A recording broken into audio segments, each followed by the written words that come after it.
तो दोस्तों, एक पहल क्लासेस के यूट्यूब प्लेटफॉर्म पर आपका स्वागत है, जिसमें अपन लास्ट क्लास में अपन राजस्थान के लोकगीतों के बारे में बात कर रहे थे। राजस्थान के लोकगीतों की बात अपन कर रहे थे, तो अपन ने कामण बधावा, जो अपन ने लोकगीत पढ़े थे, हिचकी के बारे में पढ़ा था, जोरावा लोकगीत, तो इनके बारे में अपन ने पिछली क्लासों में पढ़ लिया था। आज की क्लास में अपन पढ़ने वाले जो राजस्थान के लोक गायन की जो शैलियां हैं, उनके बारे में अपन आज की क्लास में पढ़ने वाले। लोक गायन शैलियों की अपन बात करें,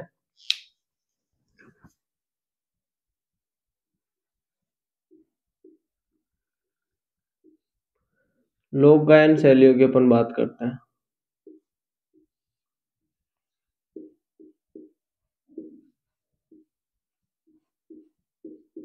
तो अपने राजस्थान में जो मेनली अपन चार शैलियों के बारे में पढ़ते हैं, कि जो गायन की जो चार शैलियां हैं उनके बारे में अपन पढ़ते हैं। तो सबसे पहले अपन बात करें, तो अपन बात करते हैं जो मांड गायन शैली है उसके बारे में। मांड गायन शैली की बात करें तो अपने जो जैसलमेर था, तो प्राचीन समय में जैसलमेर को मांड नाम से जाना जाता था। जैसलमेर को प्राचीन समय में मांड नाम से जाना जाता था। तो वहां पे जो जो गायन शैली विकसित हुई उसको अपन मांड गायन शैली के नाम से जानते हैं। और मांड गायन शैली की अपन कल बात कर रहे थे। मांड गायन शैली का जो प्रमुख गीत है वो अपने केसरिया बालम है।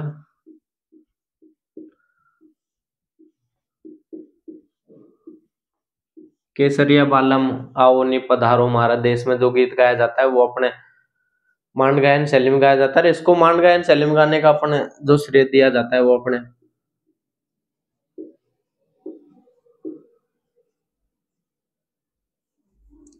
जो मांड गायन शैली का अपने जो श्रेय दिया जाता है वो अपना जो अल्लाह जिलाई बाई है,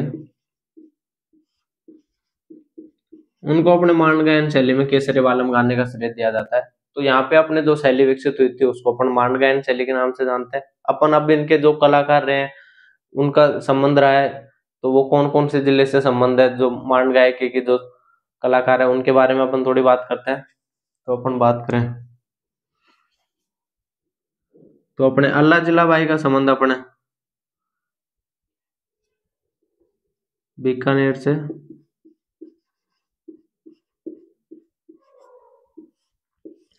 से अपने अल्लाह जिला बाई का संबंध रहा है। और अल्लाह जिला बाई की अपन और बात करें तो इनकी बात करते हैं कि इन्होंने 13 वर्ष की आयु में अपने जो बीकानेर के राजा थे गंगा सिंह जी,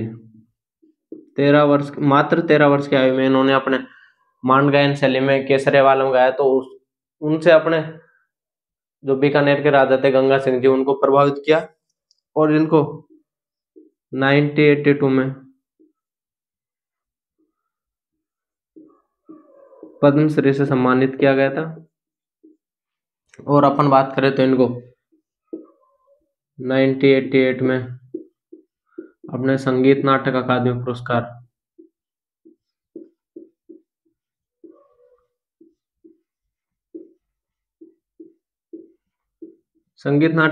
पुरस्कार से इनको सम्मानित किया गया 1988 में। इसके बाद बात करें अपन 2003 में इनके ऊपर 5 रुपए का डाक टिकट जारी किया गया। और बात करें तो 2012 में इनको राजस्थान रत्न सम्मान देने की घोषणा की। और इनकी जो मृत्यु हुई थी वो अपने 1992 में इनकी मृत्यु हुई थी।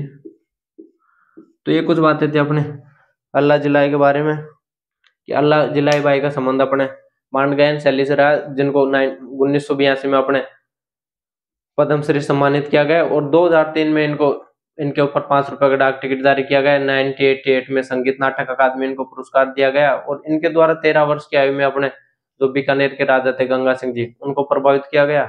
और इनकी बात करें तो इनकी जो मृत्यु हुई थी वो अपने 1992 में इनकी मृत्यु हुई थी। तो ये कुछ बातें अपने अल्लाह जिलाई बाई के बारे में थे। अल्लाह जिलाई बाई के बाद में अपन और बात करें तो अपन और बात करते हैं मांड गायन शैली के जो और कलाकार है उनके बारे में और बात करते हैं अपन कि अल्लाह जलाबाई का जो संबंध रहा था वो अपने बीकानेर से रहा था। और इनके बारे में भर भर के क्वेश्चन पूछा हुआ। जब भी आप PYQ क्वेश्चन देखोगे सोल्व करोगे तो आप इनका नाम बार बार आप देखने को मिलेगा। जब आप जो गायन शैलियाँ है उनके बारे में जब क्वेश्चन सोल्व करोगे पढ़ोगे तो आपको इनके बारे में देखने को मिलेगा। इसके बाद में और अपन आगे बात करें तो ये जो कलाकार है इनके बारे में क्वेश्चन पहले पूछे हुए हैं तो थोड़ा आपको पता होना चाहिए। जो मांड गायन शैली के जो कलाकार है उनके बारे में तो अपन अल्लाह जलाबाई के बारे में पढ़ चुके हैं। उसके बाद में अपन बात करें गौरीबाई। गौरीबाई का संबंध भी अपने बीकानेर से रहा है। और अपने एक और गौरीबाई अपन पढ़ते हैं। दो गौरीबाई आपको मांड गायन शैली में देखने को मिलती है। तो जो दूसरी गौरी देवी थी उनका संबंध अपने पाली से था। और अपन बात करें तो जमीला बानो। जमीला बानो जी का संबंध अपने जोधपुर से था। और बात करें तो अपने बतूल बेगम। बतूल बेगम के बारे में आपने करंट में पढ़ा होगा कि इनको अपने पद्मश्री से सम्मानित किया गया। 2022 में इनको नारी शक्ति पुरस्कार से सम्मानित किया गया। तो इनको अभी बतुल बेगम का संबंध अपने जयपुर से है। और बन्नो बेगम का संबंध भी अपने जयपुर से है।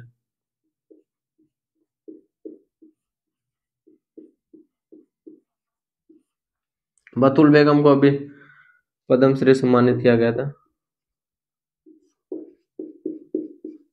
तो इसके बारे में भी क्वेश्चन पूछे जा रहे थे। अभी भी शायद 4th ग्रेड में बतुल बेगम का क्वेश्चन पूछा हुआ था। तो ये अपने कुछ मांड गायन की के जो कलाकार थे उनके बारे में अपन ने बात की कि भाई जो गौरी देवी थी उनका संबंध अपने बीकानेर से, एक गौरी देवी थी जिनका संबंध अपने पाली से था।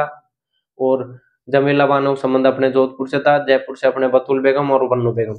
और अपन बात करें तो जो अपने उदयपुर से थी, उदयपुर की बात करें तो उदयपुर से अपने मांगी बाई का जो संबंध है वो अपने मांड गायन शैली के जो मांगी बाई है उनका संबंध अपने उदयपुर से रहा। तो ये कुछ बातें अपने मांड गायन शैली के बारे में थी। मांड गायन शैली के बाद में अपन और आगे बात करें तो अपन बात करते हैं मांगणियार। मांगणियार जो शैली है उसके बारे में अपन बात करने वाले हैं। तो आपको इन कलाकारों के नाम याद होना चाहिए। इनका ये पता होना चाहिए कि भाई इनका संबंध कौन से जिले से रहा है, क्योंकि सुमेलित वाले क्वेश्चन में पूछ लिया जाता है। बाकी जनरली आपको पता हो तो नाम भी पूछ लिए जाते हैं, या फिर इनको अभी करंट में कोई चल रहा हो तो करंट के हिसाब से भी क्वेश्चन पूछ लिए जाते हैं। और अपन बात करें तो इसके बाद में अपन बात करते हैं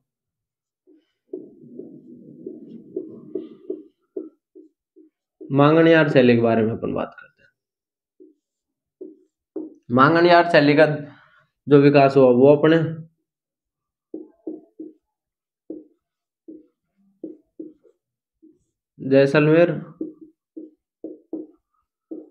जैसलमेर और बाड़मेर क्षेत्र में मांगणियार जाति के लोगों द्वारा इस शैली का विकास किया गया, क्योंकि वहां के लोग वहां पे रहा करते थे। और इस शैली में जब अपन कोई भी चीज मान लो, आप मान के चलो कि कोई अपना लोकल एरिया है, वहां की कोई चीज फेमस है, वहां के लोगों द्वारा बनाई जाती है, तो उसका नाम जनरली उन लोगों के नाम से या फिर उससे कोई रिलेटेड होता है तो वैसे रखा जाता है। जैसे अपने मांगणियार है तो वो जैसलमेर बाड़मेर वाले क्षेत्र में रहते रहे होंगे और उनके द्वारा ये गायन शैली का यूज किया जाता होगा, या फिर जो गाने गाए जाते हैं वो इस शैली में गाए जाते होंगे। तो इस कारण जो उस शैली का जो नाम विकसित हुआ वो इनकी जाति के नाम से विकसित हुआ। तो ये अपने जैसलमेर और बाड़मेर में जो मांगणियार जाति है उनके द्वारा विकास किया गया। इनकी अपन बात करें मांगणियार की तो मांगणियार शैली के अपन कुछ कलाकार देखते हैं।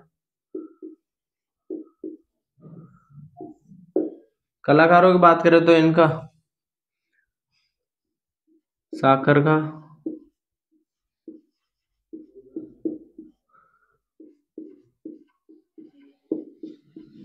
सद्दिक खां और अनवर का, ये कुछ अपने इस शैली कलाकार है। साकर का। और इनके जो वाद्य यंत्र है, वाद्य यंत्र की बात करें तो इनके जो वाद्य यंत्र है वो अपने कमायचा और खड़ताल। कमायचा और खड़ताल इनके वाद्य यंत्र है। अब साकर खाजी है, साकर खाजी का संबंध अपने कमायचा से है। और जो सद्दिखा है, सद्दिखा का संबंध अपने खड़ताल से है। और अनवर खां को पद्म श्री से सम्मानित किया गया। तो ये कुछ अपने मांगणियार शैली की बातें थी कि जो मांगणियार जो गायन शैली है उसका संबंध अपने बीकानेर, वो जैसलमेर और बाड़मेर वाले क्षेत्र से रहा। यहाँ के जो मांगणियार जो लोग थे उनके द्वारा इस शैली का विकास किया गया। मांगणियार में जो कलाकार देखने को अपने को मिलते हैं उनके बारे में अपन बात कर रहे थे कि साकर खा, सद्दिक खा, अनवर खा, इनका संबंध अपने मांगणियार शैली से, गायन शैली से रहा। साकर खा का संबंध अपने कमायचा से और सद्दिक खा का संबंध खड़ताल से। और अनवर खा को पद्म श्री सम्मानित किया गया।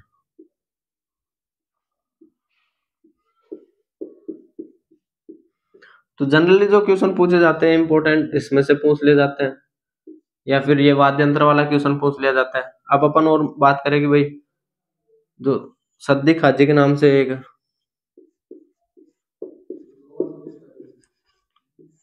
सद्दिक खा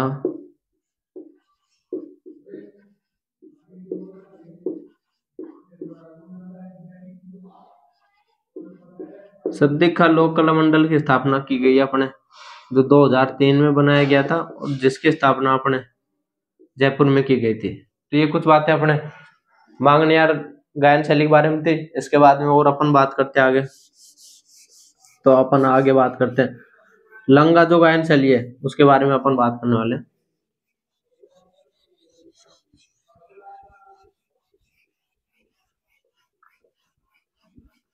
लंगा गायन शैली की अपन बात करें तो जो लंगा गायन शैली का संबंध अपने रहा है जैसलमेर और बाड़मेर से ही लंगा गायन शैली का संबंध रहा है। लंगा जाति के द्वारा इस शैली का विकास किया गया।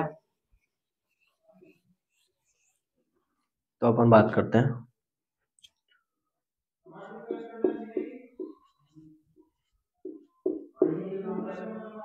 लंगा गायन शैली की। लंगा गायन शैली की अपन बात करें तो जो इसका अपने जो संबंध है वो अपने जैसलमेर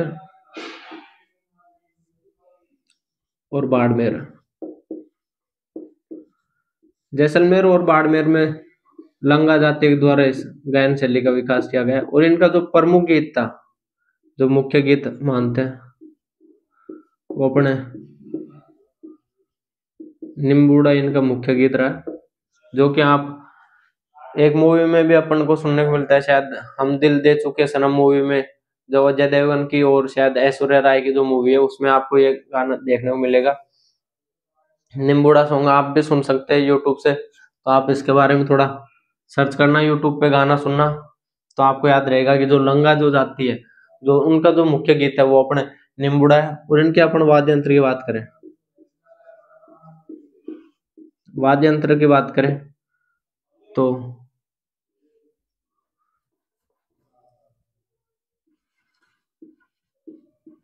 कमायचा और सारंगी, कमायचा और सारंगी इनके वाद्य यंत्र है। तो ये कुछ बातें अपने लंगा गायन शैली के बारे में थी कि लंगा गायन शैली का जो विकास हुआ वो अपने जैसलमेर बाड़मेर वाले क्षेत्र में हुआ। लंगा जाति के द्वारा इस शैली का विकास किया गया। और इनका जो प्रमुख गीत है वो अपने निम्बूड़ा है। और इनका जो वाद्य यंत्र है वो अपने कमायचा और सारंगी इनके वाद्य यंत्र है। इसके बारे बाद में अपन आगे बात करते हैं। तो आगे अपन पढ़ते हैं तालबंदी शैली के बारे में।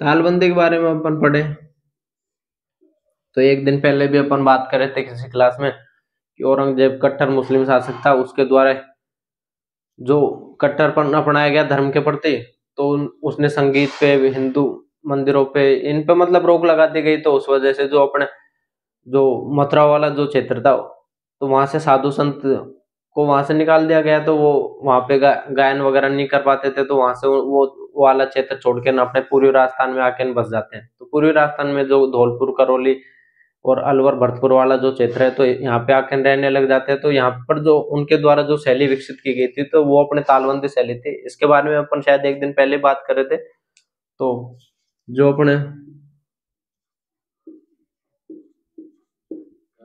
मथुरा वाले क्षेत्र में जो साधु संत थे वो अपने आके पूर्वी राजस्थान में इस शैली का विकास करते हैं।